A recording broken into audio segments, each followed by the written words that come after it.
Assalamualaikum warahmatullahi wabarakatuh. We are from Group 7 and we're gonna present the article. The title is Unraveling the Language and Ideology, a Critical Discourse Analysis of Permendikbudristek number 30, year 2021 in Republika newspaper.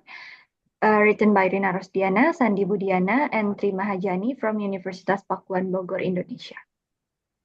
Next.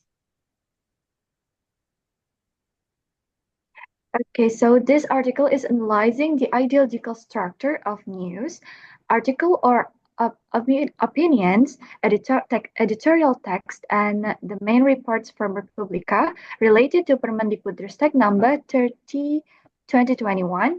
And this regulation is focusing on the prevention and the treatment of sexual violence in the university environment, and this article is using Fairclough's critical discourse analysis methodology, and with including the three key aspects. The first is textual analysis, discourse practice, and sociocultural practice. Next.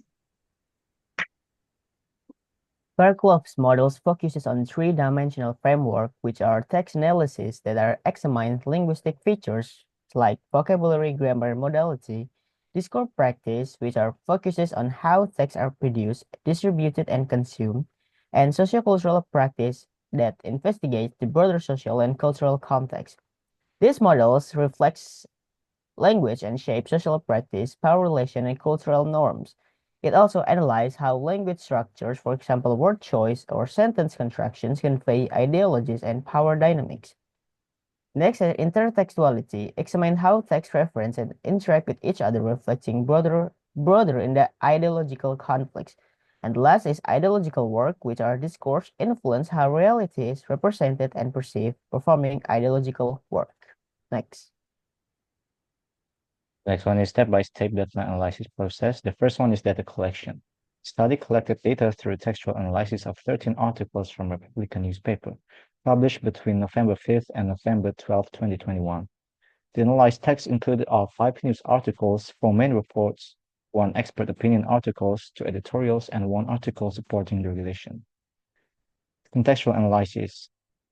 So there are social context, cultural context, and historical context. Social context,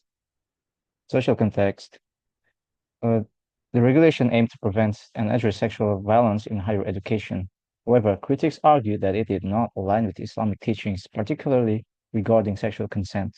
In cultural context, Indonesia has a strong religious and moral foundation, with Islamic organization playing a huge role in shaping policies.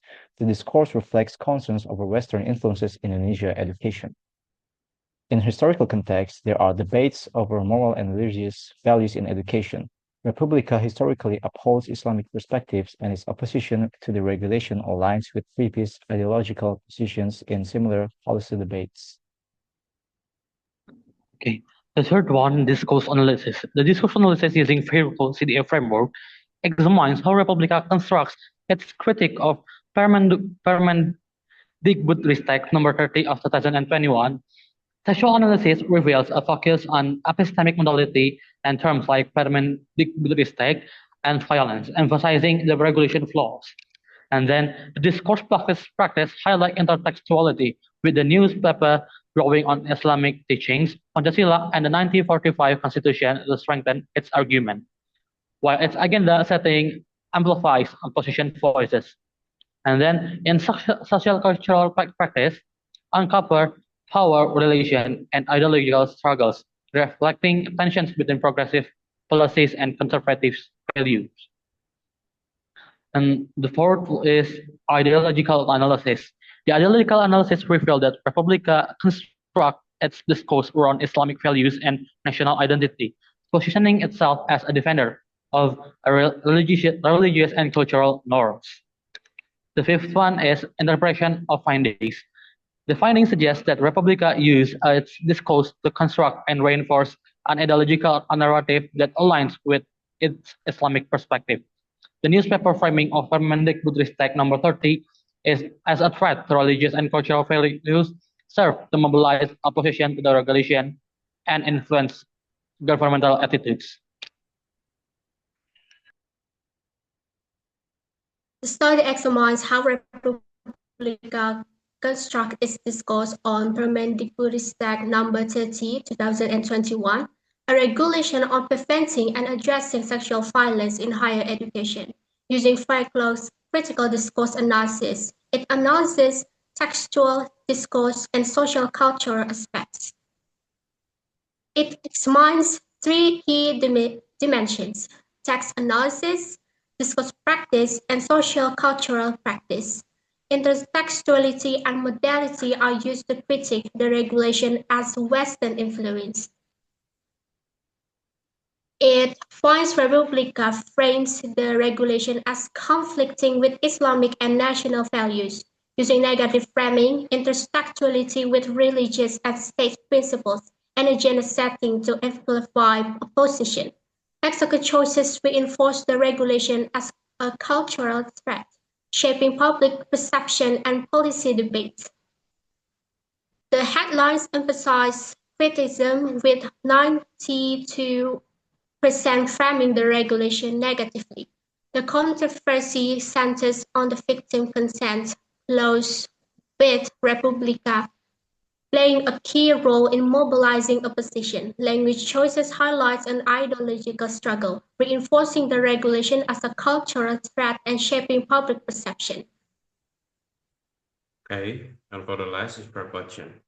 Republica's reporting on Permendikbudristek number 30, 2021 is analyzed using Fairclough CDA, revealing ideological structures through textual discourse and sociocultural dimension. The approach effectively uncover ideological framing through lexical choices, intertextuality, and epistemic modality while situating the discourse within Indonesia's sociocultural context. Republika plays a key role in shaping public perception, with 92% of headlines framing the regulation negatively.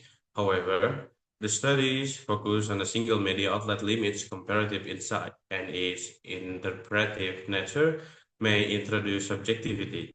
Future research could expand media analysis, conduct longitudinal studies on discourse evolution, and explore audience reaction to understand the broader impact on policy debates. Thank you. That's all from Group 7. Wassalamualaikum warahmatullahi wabarakatuh.